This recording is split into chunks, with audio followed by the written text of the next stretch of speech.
toutes et à tous et bienvenue dans cette première émission du 26 Minutes Sport. Et pour cette première émission, un invité de luxe. Il connaît très bien l'équipe de France de football. Il se dévoile dans son livre tout seul. Merci d'acclamer Raymond Domenech. Bonjour Raymond. Sans oublier mon acolyte du jour, Thomas Lefebvre. Bonjour Thomas. Bonjour Sébastien, bonjour Raymond. Mais tout de suite, on commence avec le sommaire. En football, la saison dernière, Nice, Lorient ou Valenciennes luttaient pour leur maintien en Ligue 1.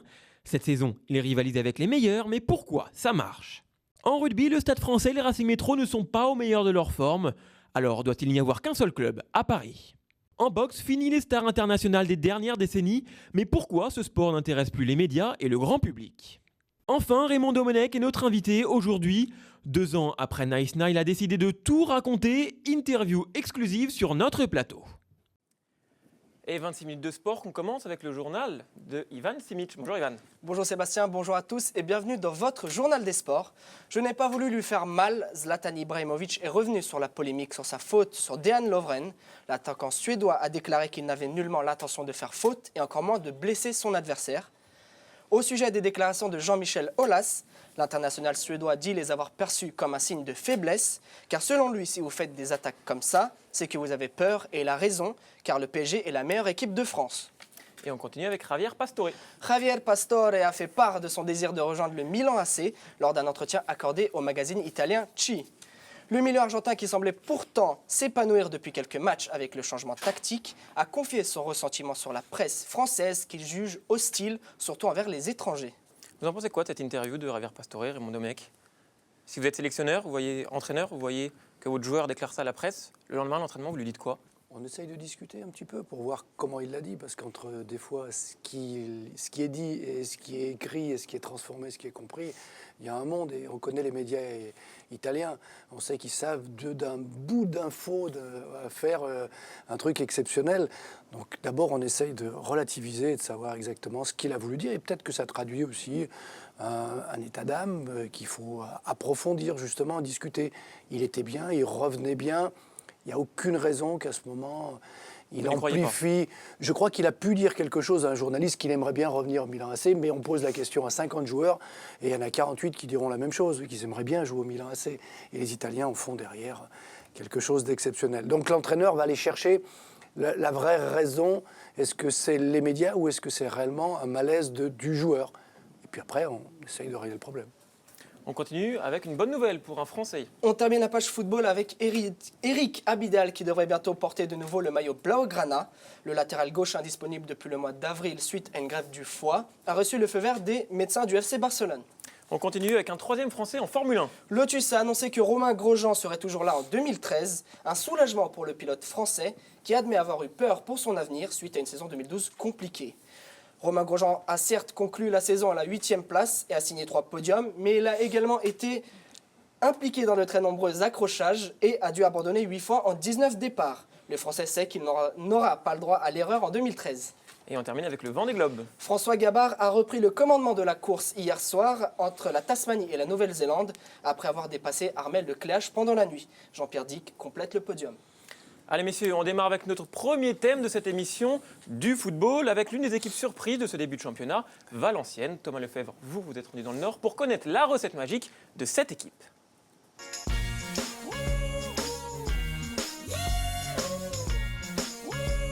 Bienvenue au centre d'entraînement du VFC où j'ai tenté de comprendre les raisons de la bonne forme des Rouges et Blancs, l'une des surprises de cette première partie du championnat. Alors Daniel Sanchez, question simple, quel est votre secret ? Ah, mais s'il y avait un secret, il n'y a pas de secret. C'est le travail uniquement. Hein. Et puis, bon, des circonstances qui font que on a plus de confiance que ce que l'on avait la saison dernière. Donc la confiance amène plus de prise d'initiative. On ose plus et tout. Donc si on ose, on a des chances de réussir. C'est ce qui se passe à l'heure actuelle. On est dans une phase de réussite avec une attaque qui marche bien et tout. Donc c'est un ensemble de choses qui font que à un moment donné ça fonctionne. On calcule vraiment pas en ce moment, on avance, on essaie d'engranger le maximum de points. Après quand on arrivera autour des 43, 44 points, là on se dira on a passé le palier et ensuite on peut passer à autre chose. Mais pour l'instant on essaie juste d'essayer de rester dans ce bon wagon qui est en tête, sinon par rapport à ça on calcule pas trop sinon. Prudence et humilité sont donc les maîtres mots à Valenciennes. Alors messieurs, sur le plateau, je vous pose la question, pourquoi VA ça marche ? Alors Raymond, pourquoi Valenciennes ça marche cette saison ? Daniel Sanchez l'explique vite et bien. C'est un petit peu de travail, un peu de réussite, un peu de confiance, un engrenage qui fait que, il le dit, quand on se sent bien et que ça réussit, on reprend encore des initiatives, on ose quelque chose et on se libère. Donc ça marche. Comme en plus ce championnat, il est quand même un peu bizarre. On a des équipes à série. Ça a été Valenciennes, ça a été Nice, il y a eu Saint-Étienne, il y a eu Lorient, il y a eu Marseille au début. Voilà, c'est chacun à sa période. Comme ils le disent, ils attendent tous une chose, c'est d'avoir le nombre de points pour dire on peut respirer tranquille, on ne joue plus la descente. Et c'est cet engrenage qui fait que ça marche, et surtout pas se relâcher, pas avoir de blessés, parce que ça peut aller très très vite. On voit des équipes qui étaient bien, il y en a quelques-uns qui se sont retrouvés au haut du tableau à mi-parcours et puis qui à la fin se sont retrouvés au fond. Mais est-ce que Valenciennes ou les équipes comme Nice ou Lorient ont les capacités pour accrocher une place européenne en fin de saison ? Non, si on compare aux autres équipes, non. Les autres, c'est lesquels ? C'est Paris, Lyon, Marseille, je dirais même Bordeaux. Et l'Europa League alors ? Oui, ça après, il y a 2-3 places sur l'Europa League. Ces équipes-là, il y a une quinzaine d'équipes presque qui vont se disputer. Un pronostic ? Je pense que Saint-Étienne peut à nouveau faire une série, ils ont une équipe solide. Lorient, c'est des hauts et bas. Valenciennes peut en faire partie. Nice peut en faire partie. Après, c'est tellement dépendant des blessures, des suspensions, de la forme du moment, d'un joueur qui va faire une déclaration en disant qu'il veut s'en aller, truc dans ce genre. Voilà, ça peut tellement changer vite qu'on peut se retrouver 4e. Et c'était le cas de Saint-Étienne. Saint-Étienne, avant le derby, ils jouaient la première place contre Lyon. Et 4 matchs après, ils sont... J'ai noté, il y a seulement 10 4 points entre le 4e Lorient et le 11e Lille. Oui. Donc voilà. On y est. C'est On bien n'a que même ce pas parlé de championnat soit si Lille. serré. Je veux dire que Lille aussi est un Lille peut concurrent. tout à fait Ils remonter. peuvent revenir. Montpellier peut en faire partie encore. Il y a encore plein d'équipes, donc on va attendre. Hein. Et c'est bien que ce championnat soit si serré ou... C'est mieux. ça. C'est mieux pour les spectateurs déjà. C'est-à-dire que si on avait un championnat comme en Espagne, c'est agréable de voir jouer le Barça. Mais quand on regarde le classement, on sait déjà depuis 3 semaines pratiquement qui va être champion. Et en plus, après la semaine dernière et leur victoire contre l'Atlético, ça y est, c'est réglé. Ils peuvent même arrêter de jouer, mettre l'équipe B, ils seront champions quand même. Et en France, ça y est, le Paris Saint-Germain a battu Lyon le week-end dernier. Est-ce qu'il est enfin lancé, ce Paris Saint-Germain, après 2 victoires 4-0 ? Est-ce que, après la victoire lyonnaise, ils sont lancés ? Mais je l'ai tweeté pendant le match en disant, pour moi, oui, sur la manière de jouer. Il a trouvé une assise et je pense que, j'avais discuté avec quelques-uns, les joueurs ont compris que le championnat n'était pas facile et qu'il ne suffisait pas d'arriver et de croire que parce qu'ils étaient les meilleurs au PSG, ils allaient gagner tous leurs matchs. Il fallait se battre, il fallait s'accrocher, il fallait travailler ensemble. Ça, ils savent le faire maintenant, ils ont compris. Donc quand on voit leur manière de fonctionner sur les 4 derniers matchs, parce que le match de Porto, il fallait le gagner, celui-là n'était pas facile. Porto est une super équipe. Dernière question. Est-ce que Lyon ou Marseille, parce que c'est les 2 seules équipes, peuvent concurrencer le PSG ? Non. Non. Pour moi, non. Sur ce PSG-là, sur le PSG d'il y a un mois, oui, tout le monde peut concurrencer. D'ailleurs, la preuve, tout le monde venait gagner à Paris. Mais sur celui-là, non, il n'y a personne qui peut concurrencer le PSG actuel. Le moment est venu, Raymond Domenech. L'heure de votre interview vérité avec Juliem, qu'on peut applaudir. Bonjour Julie. Bonjour Sébastien, bonjour Raymond. Bonjour. Alors, vous et la langue de bois, ça fait 2. Blague de journaliste, désolé. Ça tombe bien, c'est l'heure de l'interview vérité. Première question. Quel club vous a le plus déçu en cette première partie de championnat de Ligue 1 ? Ah, déçu, aucun. Là, ils font ce qu'ils peuvent, ils se battent avec leurs moyens. Je connais le souci des entraîneurs. Et je sais qu'il n'y a aucun entraîneur qui a envie d'être dernier. Ils veulent tous faire le mieux possible.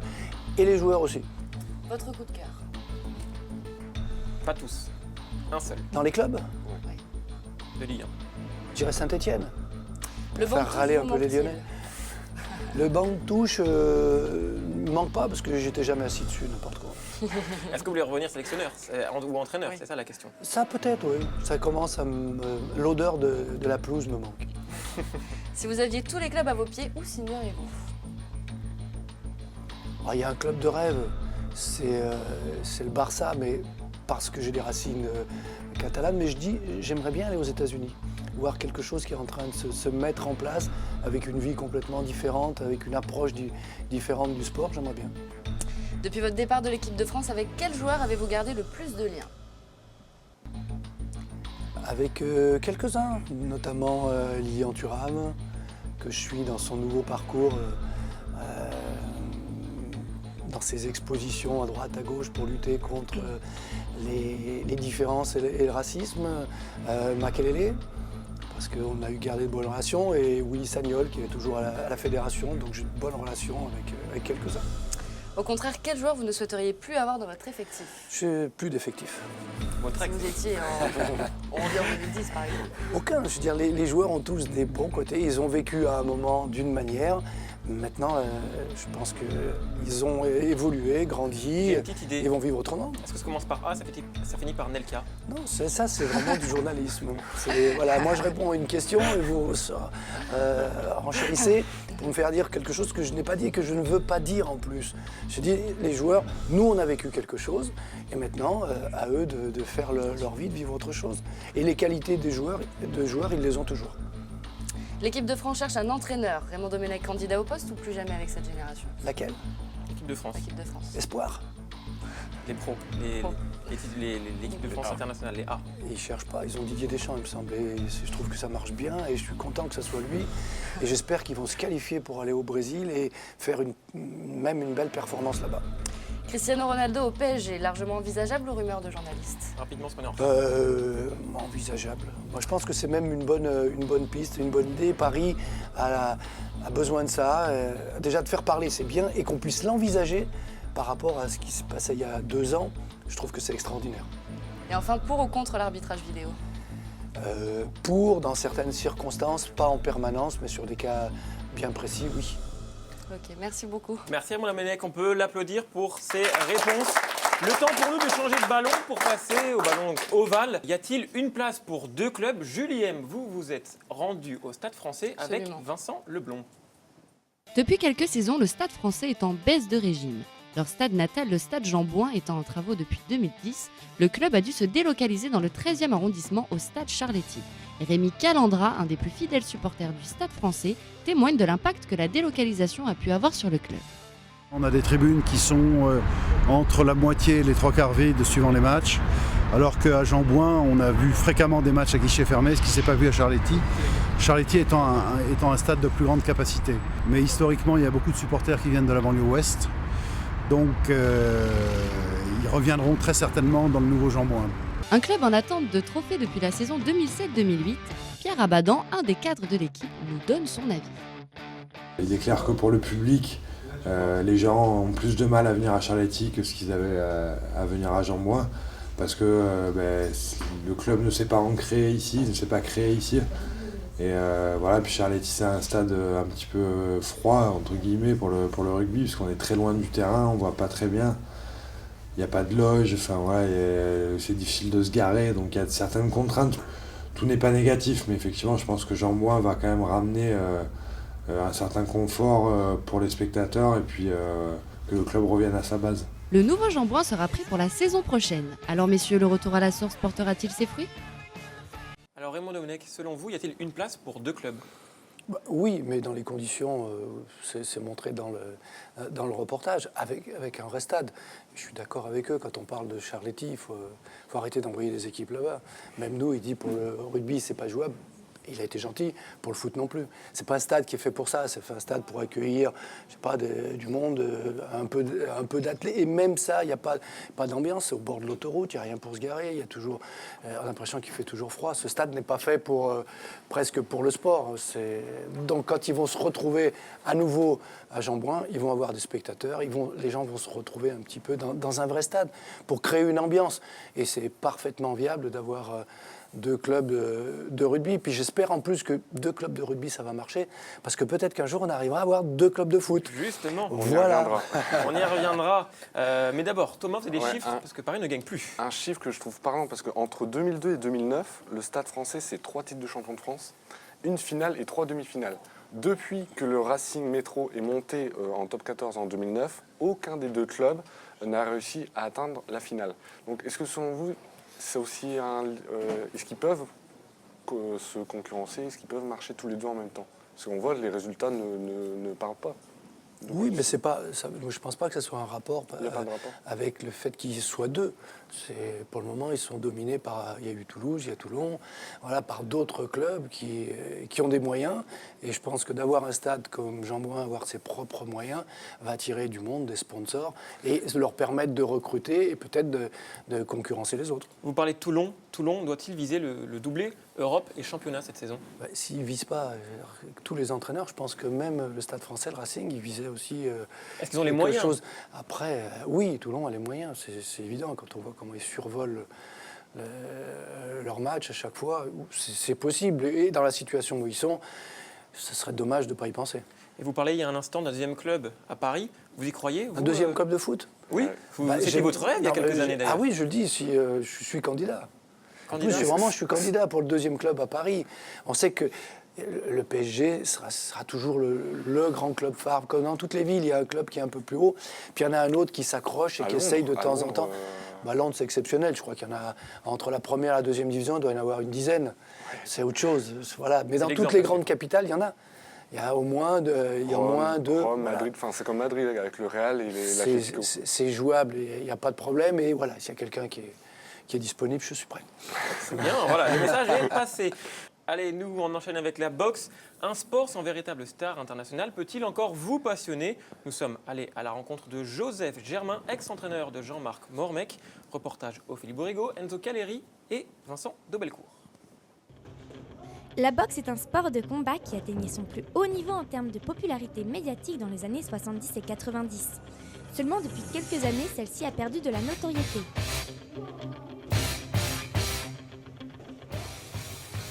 C'est vrai que si on fait un petit retour en arrière, on a eu quand même des boxeurs comme Mohamed Ali, on a eu des boxeurs comme Tyson qui ont un peu marqué l'histoire de la boxe. Après ça, donc, on a eu un petit peu, je dirais, un petit flow. Ça a permis aux spectateurs de se retirer un petit peu. Tout ce qui est sport pied-point, le taekwondo, ça commence à prendre un petit peu de volume. D'après moi, l'affaire Vastine ne change rien au niveau de cette discipline. Je pense que tout simplement, dans toutes les disciplines, il y a toujours eu des arbitrages plus ou moins qui n'est pas net. Alors je pense que pour améliorer au moins tout ce qui est en rapport avec la boxe, ce serait aujourd'hui de trouver des têtes d'affiche. Alors messieurs, pourquoi est-ce que la boxe ne passionne-t-elle plus le grand public? Alors Raymond, pourquoi ça ne passionne plus la boxe? Je ne suis pas un spécialiste de boxe. Moi, j'adore ce sport parce que c'est un sport qui est très très dur et il faut s'entraîner. C'est vraiment, on comprend que ce soit difficile de s'imposer dans ce sport. Après, c'est vrai qu'il faut des têtes d'affiche, comme dans tous les sports. Quand il y a des têtes d'affiche, quand il y a des gens marquants, ça draine du monde. Il n'y a plus de tête d'affiche, justement, c'est ça le problème. Oui, parce que c'est un sport qui est très très dur et il faut vraiment en avoir envie pour se battre, pour arriver au plus haut niveau dans ce sport. Est-ce que vous pensez que la boxe a perdu de sa crédibilité à cause de l'affaire Vastine au JO, et notamment parce que c'est pas le seul, il y a eu beaucoup de problèmes de corruption. Est-ce que c'est ça qui... Le problème d'arbitrage est le même un petit peu dans tous les sports, dans la mesure où il y a quelqu'un qui peut décider qui a gagné. Un match de rugby, un arbitre qui veut arranger une équipe avec les pénalités... tranquille, hein, il pourra transformer un match sans problème. Je ne pense pas que ce soit lié simplement. On les voit plus en boxe. Ça se voit dès qu'il y a un arbitre qui peut faire la différence. Ça s'est vu en boxe, ça peut se voir dans d'autres disciplines. Donc je ne pense pas, c'est pas ça. C'est des têtes d'affiche qu'il faut. C'est vraiment des gens qui soient au plus haut niveau, qui fassent parler d'eux et qui gagnent pour qu'en France, ça reprenne du poids, mais pas autrement. Et pourtant, il y a de plus en plus de licenciés, Thomas, en France. Oui, de plus en plus de licenciés, mais c'est pour ça qu'on se demande... Est-ce que finalement, ce n'est pas plus un loisir plutôt qu'un sport que tout le monde aime, quoi? Il faut poser la question à ceux qui le font. Je sais que c'est au niveau de l'entraînement, c'est une vraie discipline, avec des règles, avec une exigence permanente. Donc c'est une bonne école de vie pour les jeunes qui se mettent dans ce sport. Allez, on vous l'avait promis chez vous, c'est l'heure de l'interview de Raymond Domenech. Qu'est-ce que j'ai fait jusqu'à présent? Oui, mais interview sur votre livre qui est sorti le mois dernier aux éditions Flammarion. Alors vous parcourez la France pour faire la promotion, vous allez à Rennes, Lyon, Rouen, Nantes et j'en passe. Mais qu'est-ce qui vous dit le public? Je ne vais pas pour faire la promotion, je vais à la rencontre du public. C'est vraiment... j'ai compris en plus l'attente des gens. Et qu'est-ce qu'ils vous disent? Surtout quand on peut discuter avant, on avait organisé dans 2-3 villes comme ça, une petite réunion avec le public, ils posaient des questions, on peut répondre. Ben, je crois que j'ai compris le sens de l'intérêt. Ils avaient une forme d'appétit de savoir. Les gens ont envie de savoir, on a tellement entendu parler de tout ce qui s'est passé, de ces événements, c'était difficile de passer à côté, mais sans savoir ce qui se passait de l'autre côté. Et ce que je donne, moi, c'est la vision de l'autre côté de la lorgnette. Et est-ce qu'ils vous en veulent? Ils vous disent merci d'avoir donné la vérité finalement? Non, j'ai qu'une relation vraiment positive, super avec les gens. Ils disent voilà, on comprend. Alors après, on peut discuter sur certaines démarches, mais au moins on comprend vos raisons. Et comment ça a pu se passer, ce qui a pu faire que ça a fonctionné comme ça s'est passé. Ouais, moi, je faisais partie de ces gens-là. Je voulais vraiment savoir voilà, qu'est-ce qui s'était passé parce que voilà, chacun donnait sa version. Donc, j'aimerais revenir juste sur le début de votre livre, notamment sur la date du 20 juin 2010. Vous y consacrez tout votre prologue.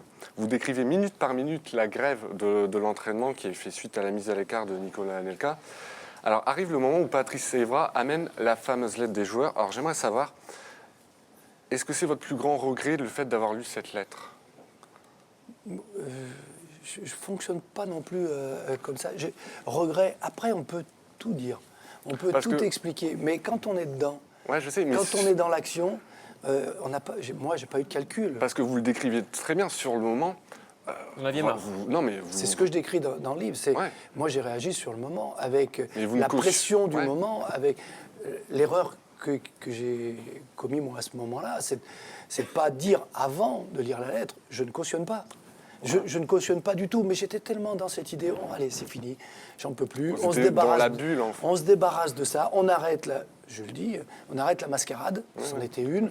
Et je vais lire ce papier, on sera débarrassé, et on s'en va, on passe à autre chose. Pour moi, c'était ça l'idée. Si j'avais eu un brin de recul, un brin de calcul, je ne me serais pas embarqué dans des trucs pareils, c'est une évidence. Mais sur le moment, voilà, je ne dis pas regret par regret. J'étais comme ça à ce moment-là, je l'ai vécu comme ça. Les événements se sont déroulés comme je l'ai décrit. J'explique ça, point. Je ne dis pas si j'avais pu, si j'avais... Voilà. Après, tout le monde peut refaire le match après le match. Dans votre livre, j'ai repéré un passage qui m'a marqué. Vous dites « Je préfère avancer avec un fusil dans le dos qu'avec 2 boulets au pied ». Est-ce que finalement, les 2 boulets, ce n'était pas d'un côté les joueurs et d'un côté le président de la Fédération française de foot, Jean-Pierre Escalette, qui vous a descendu devant les joueurs dans le bus?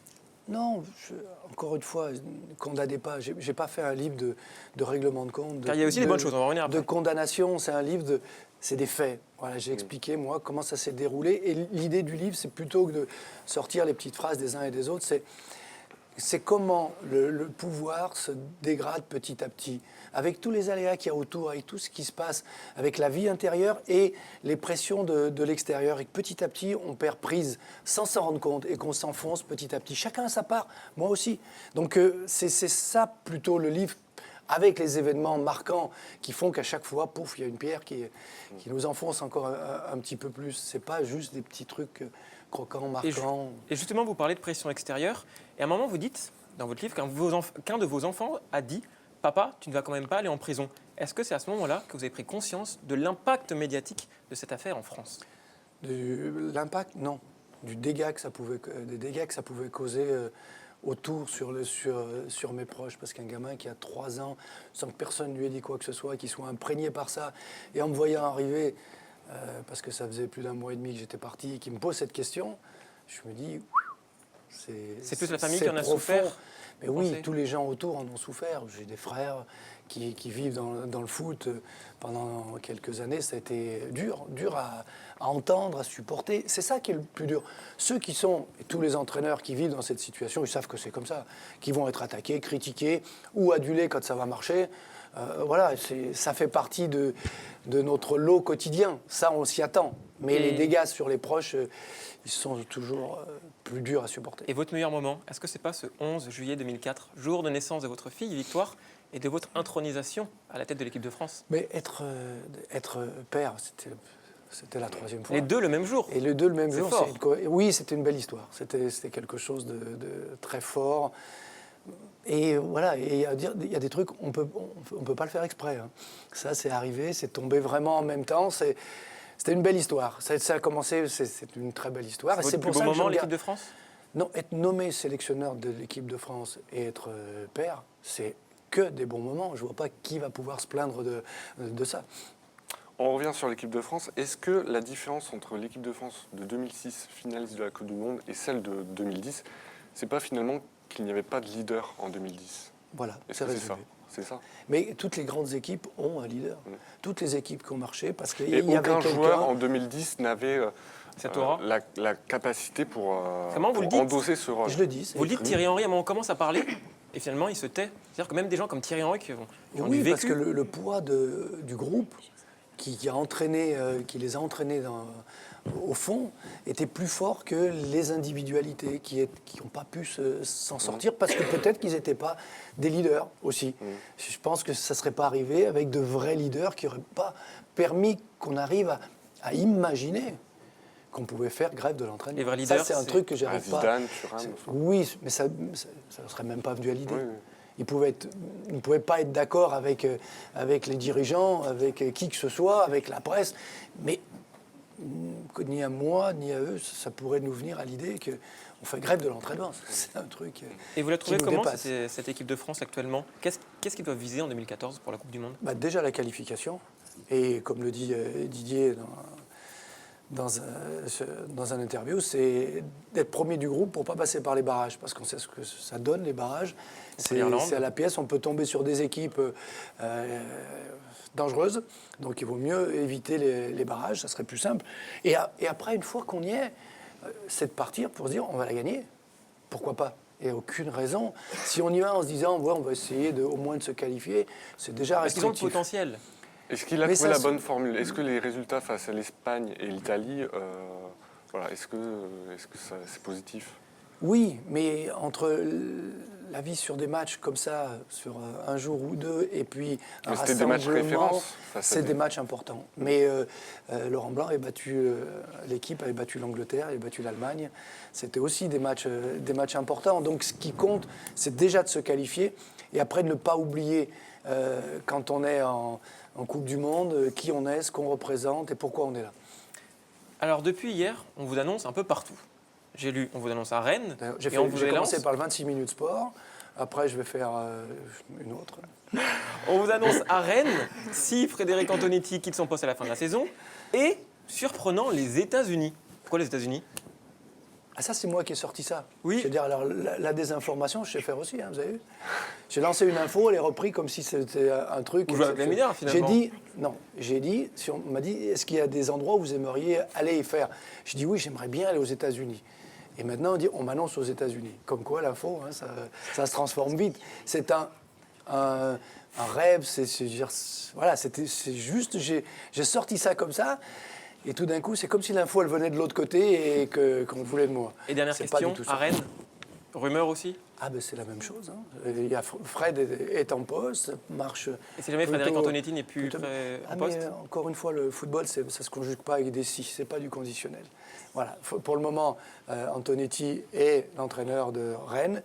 Ça marche bien. Ça se passe bien, ça se marche bien. Ils peuvent encore se qualifier pour une coupe européenne. Laissez-le travailler tranquille. Il n'y a rien de plus désagréable que de sentir et d'avoir derrière soi des bruits, et j'ai bien connu ça, avec des gens qui doivent venir si vous perdez le match d'après. C'est fatigant. Alors Raymond Domenech, ex-sélectionneur de l'équipe de France, on va tester vos connaissances Ah non, pas du tout. sportives. On va essayer tous ensemble. Moi, je vous propose autre chose. Avec Ophélie. Vous avez des invités, on va faire ça tous ensemble. Pour voir ce qu'ils connaissent du sport, c'est, 6e, 5e 4e, 5e. On va voir si la jeune génération est apte à connaître... Oui, mais on veut vos réponses à vous aussi, Raymond Domenech. Oui, mais le problème, c'est ça. C'est que je ne suis pas obligé de répondre à ce genre de truc. Oui, mais un petit quiz, vous allez voir, c'est très rigolo. On peut accueillir Ophélie Bourrigaud et on peut Bonjour. l'applaudir. La pauvre qui n'a plus de voix. Bonjour messieurs. Bonjour. Désolée. Je vais même faire un truc. Allez, celui qui répond à le plus de questions, j'ai un maillot de l'équipe de France ancien que je peux lui offrir. C'est généreux. Il est fort. C'est quand il répond pas aux questions. Moi, je vois surtout ça. C'est moi. mieux, non Allez, on y va. Bon alors, je vous mets Allons-y. tous au défi Moi, je de peux les répondre. aider. Je vous mets tous au défi de répondre à un maximum de questions. Voilà, C'est bon? parfait. Vous êtes prêts? Et vous connaissez les réponses? Oui. Bah oui. Ah bon? Bien évidemment. Bah, bien sûr. Bon bah c'est parti. Allons-y.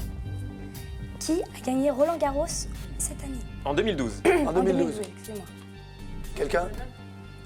Nadal? Bien joué. Ah. Qui est le plus jeune buteur de l'histoire du championnat de Ligue 1? Non, c'est le Non. deuxième. Moi je veux son prénom. Et son nom. Non. Non. Comment? Raymond Domenech, à vous. Je sais que vous avez la réponse. Non. Non. Non, il n'a pas marqué. Si, Laurent? Il avait joué. Laurent. Il s'appelle Laurent. Rousset. Voilà. C'était l'autre. Très bien. C'était Qui un a- Stéphanois. C'était un Stéphanois. On enchaîne. Qui a été élu meilleur joueur français de l'année en foot? Ah, dites-le hein, avant de lever le bras. hein. C'est le premier qui parle. Là. Il faut appuyer sur le bouton. Très bien. Tac, tac, et je parle. Une question? Une réponse? On enchaîne. Qui a gagné le Tour de France 2012? En cœur. Très bien. Qui a été champion du monde de F1 en 2012? Bien. Ouais. En quelle année Alex Ferguson est-il Vous étiez arrivé pas né, hein, à par Manchester United? Combien? Combien? Non. Non. Non, non. Allez, Raymond. Ça fait 30 ans, je crois. Donc ça fait... à une année près, on a le droit à combien? Hein? Zéro. Juste On est inflexible. C'est nous. la- Vous nous achèterez pas. Il a failli se faire virer en plus les 2-3 premières C'est années. entre 1980 et 2012. C'est ça, voilà. 2012, ça fait 20... Non, après. 86, exactement. Eh oui. Combien de médailles la France a-t-elle décroché au JO de Londres? de médailles d'or? Non, Deux de médailles médailles en en Ah, tout. 2 médailles en tout? Ah non, plus que 3. Ils ont fait avec rien qu'avec la 34. natation. 34. Dernière c'est bon, question, ouais, Ophélie. 34. Allez, d'où est parti le Vendée Globe cette année? Facile. Vendée, ça s'appelle Vendée Globe Vendée. quand même. Non, C'est pas loin. presque. Les sables. Les sables. Sable d'Olonne. Voilà. Merci Raymond Domenech d'avoir répondu. Non, Et d'avoir merci au permis public aussi. au public. Et au d'avoir- public, d'ailleurs, on applaudit, on peut vous applaudir. Bon, qui a gagné alors? Yacine qui est fan du du Bayern de Munich, pardon. Bayern. Donc merci Raymond Domenech d'avoir été avec nous, avec ce livre, je rappelle, aux éditions Flammarion, tout seul. Qu'est-ce qu'on peut vous souhaiter pour 2013? Je sais que vous êtes fan de Koh-Lanta. Est-ce qu'une petite aventure du côté de Koh-Lanta, ça vous tenterait? Ah non, non, non. Manger des coquillages là comme ça toute la Mais c'est journée. très bon, dis donc. Ouais, ça va. Non, non, je suis bien. J'aime bien les regarder de temps en temps. Je trouve que... De temps en temps, tous les vendredis Non, non. d'ailleurs, de ce que je sais. J'aime bien les épreuves, la vie. Je n'aime pas tout ce qui traîne derrière, tout ce qui se trame derrière dans les manipulations des uns et des La autres. télé-réalité. Voilà, la télé-réalité. Mais l'exploit sportif, la vie comme ça, je trouve que ça, c'est génial. Bien, merci Raymond Domenech, merci à vous Thomas Lefebvre et bravo à toutes les équipes techniques qui ont travaillé d'arrache-pied sur cette émission. Nous, on se retrouve dès le mois prochain. À très bientôt et bonne fête de fin d'année.